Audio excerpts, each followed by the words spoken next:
Justine. Thank you, Everybody. Allison. Hi, everyone. Thank you so much for inviting me to do this, and thank you for taking the time to just talk a little bit. I'm not sure what everyone's situations are, but I've always found that being an archivist can be a little bit isolating. So I really appreciate this group and just being able to connect with you and talk about a little bit of the work that I'm doing. Just a little bit of background on me.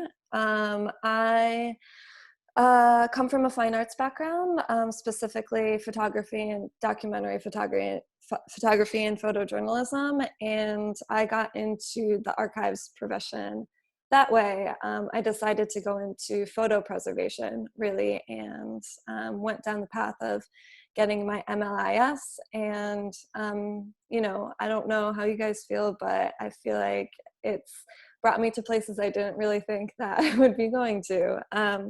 So for a long time, I worked at a photo archivist, most recently at the Chicago Tribune, which kind of led me into the world of news archives and news media organizations. And in 2018, I took a position as the archivist for WBZ, Chicago's NPR station.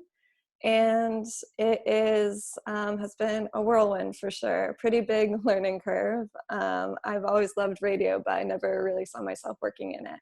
So I'm excited to kind of share with you guys where the project is at now.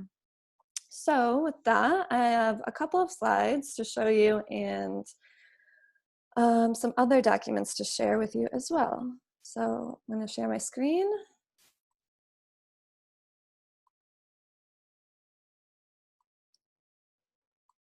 Oops. There we go. I feel so exposed when everyone sees all my tabs all the time. Here we go.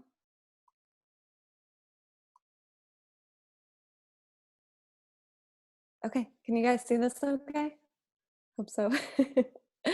The WBZ Archives were, it's basically, a recent thing in the history of the radio station to have a formal archive.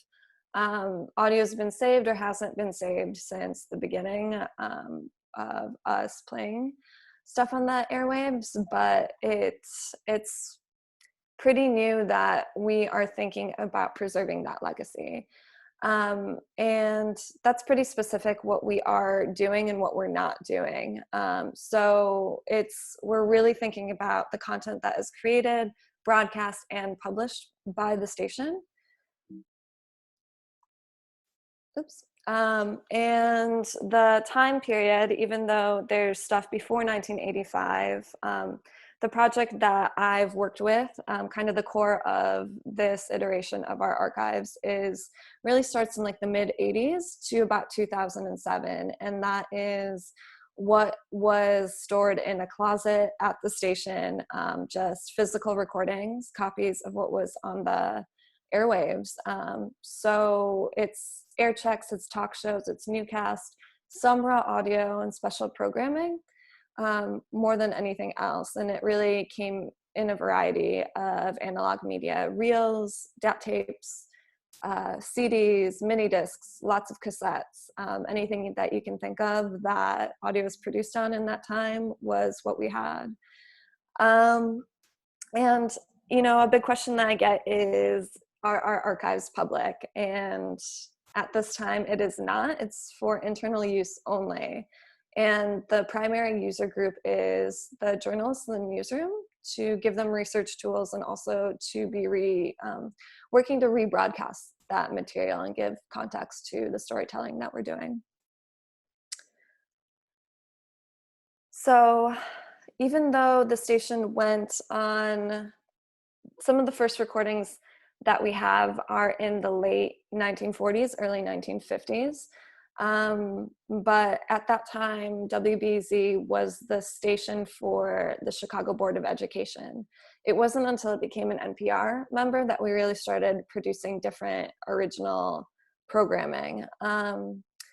And again, there wasn't really a thought to keep what we were creating. And really, from what I've seen, that didn't start happening until the 1990s. I actually just recently found out that we did have an archivist on staff in the 1990s, and that's probably why we have, pretty comprehensive coverage of that time. So in 2016, the station committed to digitizing all of those holdings, which is, was a really, really huge and amazing project.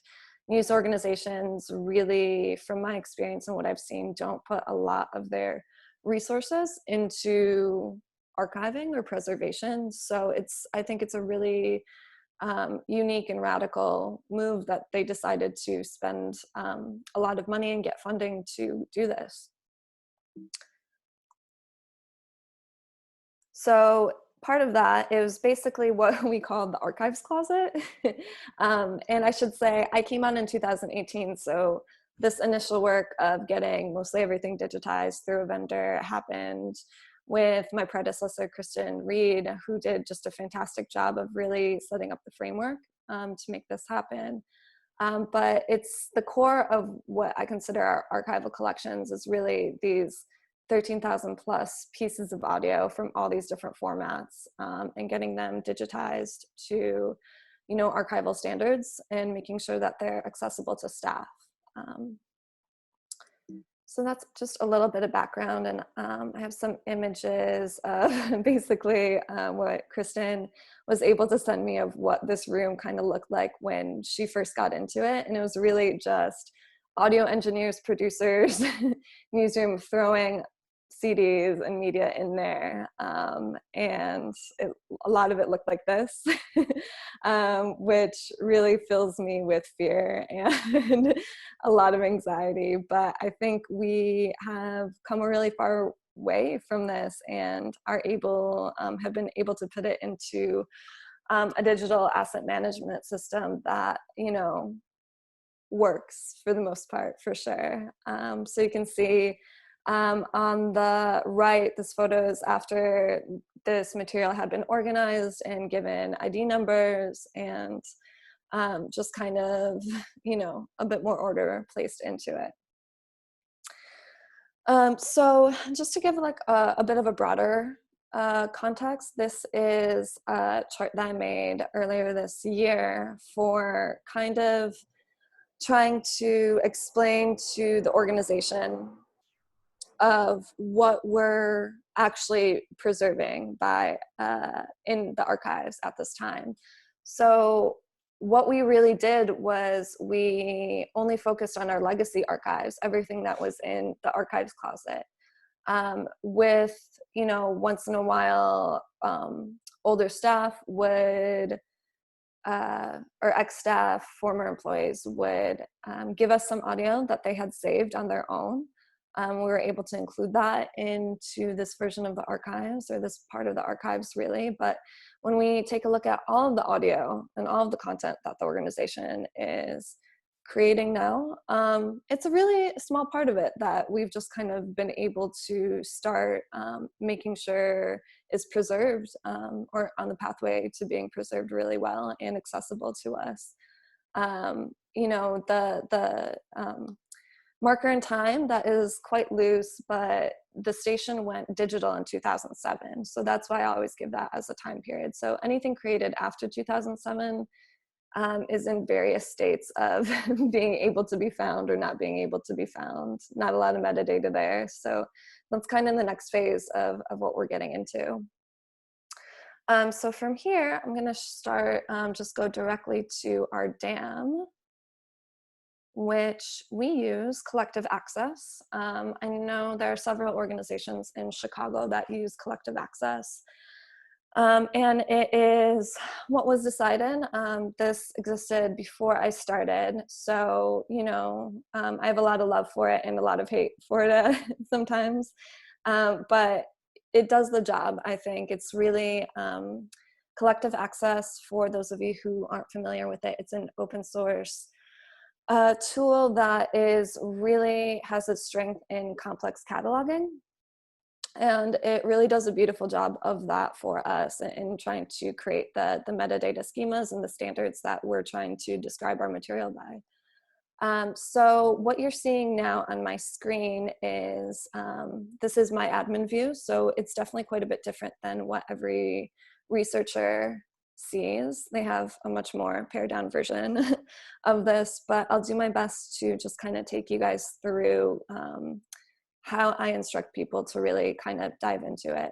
But just to make a point of it, in the admin view, I can see every time somebody's logged on. I can see any changes made to any records. I can see any new objects, audio objects that are created.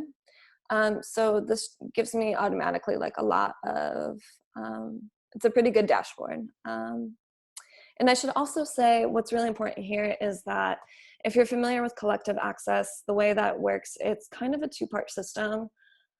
What we're running here and what you see is, it's definitely not the back end, but it's sort of what people either call like the cataloging module or the data module. It's really not necessarily meant to be a user-facing interface, but that second part, which this is Providence, and the second part is Pawtucket, which a lot of archives and arts organizations really make use of that and are able to create like beautiful public facing interfaces.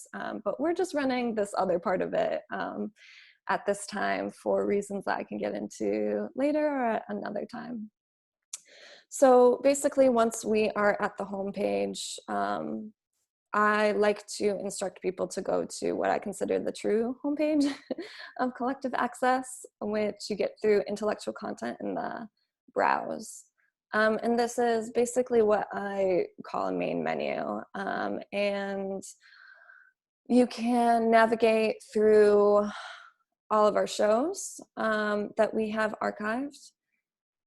And I should say what is here is a mix of, again, that collection that I was talking about, that is all of our analog media up until 2007. But as of 2018, we're also starting to import newly created audio objects. But that's kind of a mix. We're still really working through like what that management system should be like. And that also leaves a huge area of time, anything between 2007 and 2018 is not here. So there's a lot of exceptions that I spend a lot of time educating, talking people through. But every day there's a little bit more, and some days that's as good as it gets, I think. So again, what you have here is a list of all of our shows. And I should say we are focused on the content that we create. So in radio, again, I don't have a radio background, so I've learned so much. You know, in an hour of radio, there is so many parts that is not created by the station itself, WBZ, especially when you think about being part of the NPR system. There will be different feeds of audio like NPR or BBC that will cut in that we don't own the rights to. But because of the way that the audio is saved, they were air checks, which means, you know, an hour of audio or however long, you know, that cassette lasted or whatever the recording was, we were recording off the air.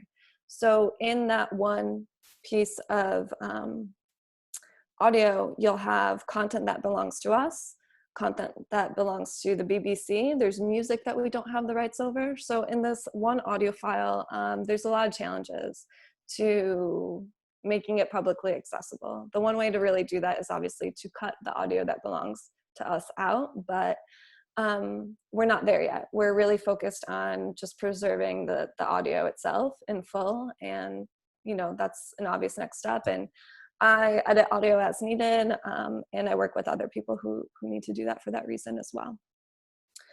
And here, I mean, you can also, I navigate obviously by year the most.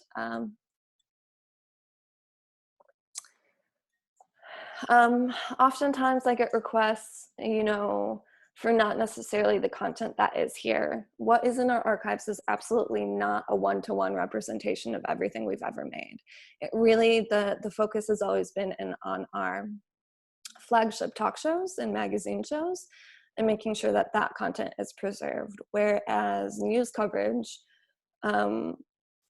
there's a lot of gaps in our news coverage for sure. But I'll show you guys some examples, and you can maybe get a better sense of what that looks like. Let's just go into one of the shows so I can give you guys, start talking about how we're cataloging. Let's see. We can go to Talk of the City, and it's a pretty good example.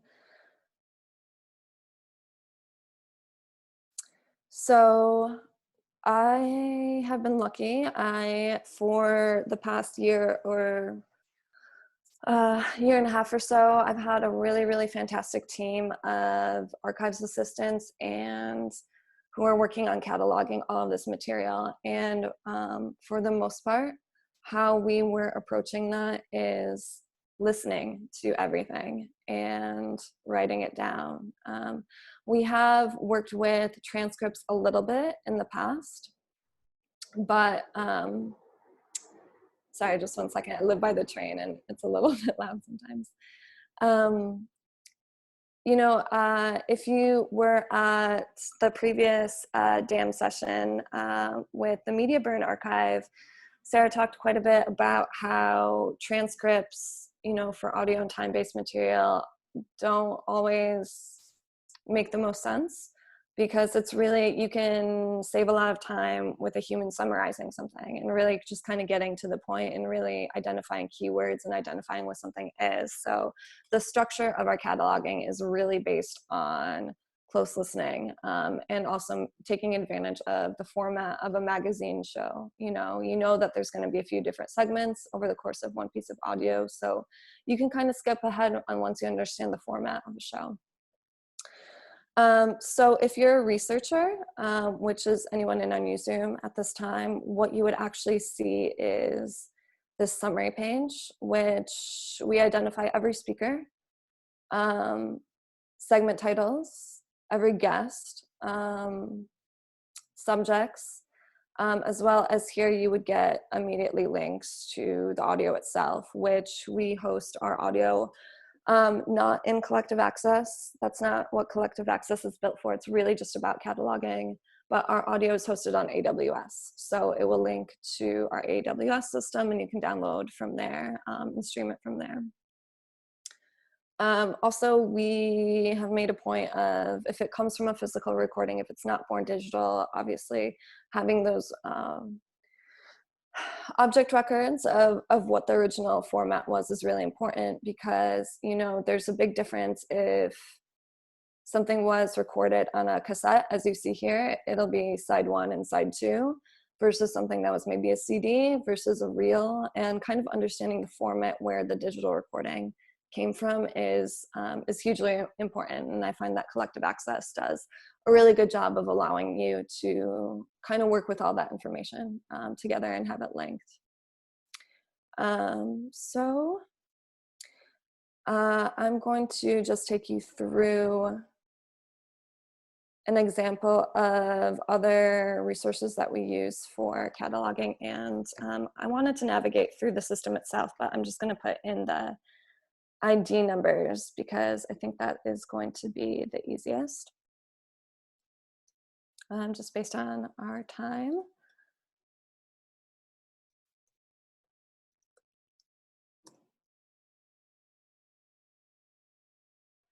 So this is a record for Metropolis. Metropolis was a show in the mid-90s that was quite long, a few hours long at times. So there's a lot of segments to get through.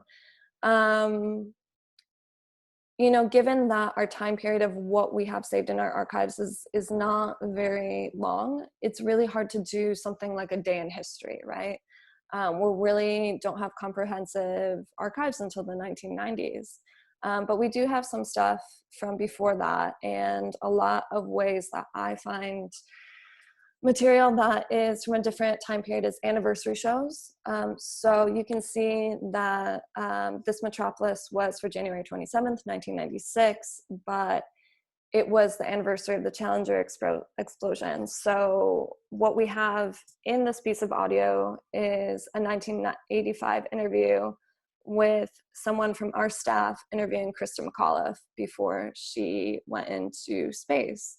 And I'm just going to play a couple minutes of that recording just so you guys can hear, because I think it kind of gives a good setup to some of the copyright challenges that prevent us from making just this one audio piece publicly accessible. I believe it's side 2. And Allison, if you can just wave that you can hear this. Okay. Go see them. They're funny. You listen to Metropolis with WBZ. Now we're going to head over to Blood Central and our good buddy Dave Schaefer. How's it going, homie? David. There he is. It is low. Actually, my mistake. I believe it was actually the other side that it came from. You can see that this is not intuitive, is not designed for really like a researcher or user, and there is a lot of general confusion about how to access this stuff. So I spend a lot of my time educating staff on how to access this audio in general. You know, I'm really hoping that in the future we can have some more resources devoted to making this something that makes a lot more sense to the people who are trying to access this audio. But for the time being, it's really me, you know, getting people to what they need. Let's see, side 301.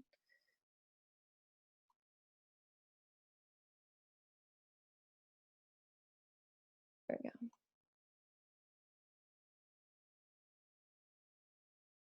And again, we have MP3s and WAV files for all of this. So in the beginning, I'll just kind of skip ahead around, but you'll see there will be an NPR feed, which we do not have copyright to. NPR does not want us to publish these things. And then you'll get some music. There'll be some, I believe Paul Simon also can't republish that as ours. But then you get into it. Into the Portland International Airport are being delayed or diverted to other airports this hour. Can you turn up your volume on your machine, please? While taxiing on the runway in heavy wet snow. No one was hurt, but the plane is temporarily blocking the runway. Doctors in San Diego have begun. Sorry, isn't that loud enough? I think it's all the way that it goes. But regardless, there's this I find personally touching because it's just like a really beautiful interview with Krista McAuliffe, and it's very, very personal. And our archives are filled with the gems like these. Let me see if I can get her voice for you guys. Okay, great. I just need some basic information. Tentatively scheduled for the 22nd of January, but even that's probably been moved up because of the last launch being bumped up a couple of weeks. You have been chosen. So yeah, I'm happy to share that one with you guys. It's really kind of a favorite for me. But there are so many. There's just so much when you talk about, you know, 30 years of everyday broadcasts, you know, what the city covered and what it didn't cover. So I also want to show you guys a project that I've been working on over the past few months, which I mentioned that primarily what we have is talk shows, but the number one I get requests externally and both from our newsroom is for news coverage, which is not what the focus of what we had been saving previously is. However, there were a few reels digitized of actuality tape or just press conference coverage, different politicians that was meant to later be cut up and rebroadcast, but we kind of have just the raw audio of that. And there is, the audio itself doesn't give any clue to who the speakers are, it's just their voices, but I was able to find this binder from this time that logs everything, and it's 1990 to 1996 news. Obviously, it would take an incredible effort to transcribe all of this. And while we have transcribed who the speakers are, there's a lot of information here that it's a lot. This is about 400 pages long. So there's different ways to kind of connect these resources together and see how we can make just finding aids and guides for what is in this audio with using the production notes and the resources that we have. So this is something that I think is really exciting for us and just kind of opens up a whole new depth of coverage of that's just news from the 90s. So pretty excited about that. I know we're just about out of time. I had a few more things to show you for today, but I think this is just a general small introduction to the work that we're doing at WBZ to, create an archive where there wasn't one before. And if anybody wants to talk about this further or more, has any questions, please get a hold of me. I would really love to talk to you and just talk audio in general, archives in general. Just thankful to be able to share a little bit of what we're doing at the station.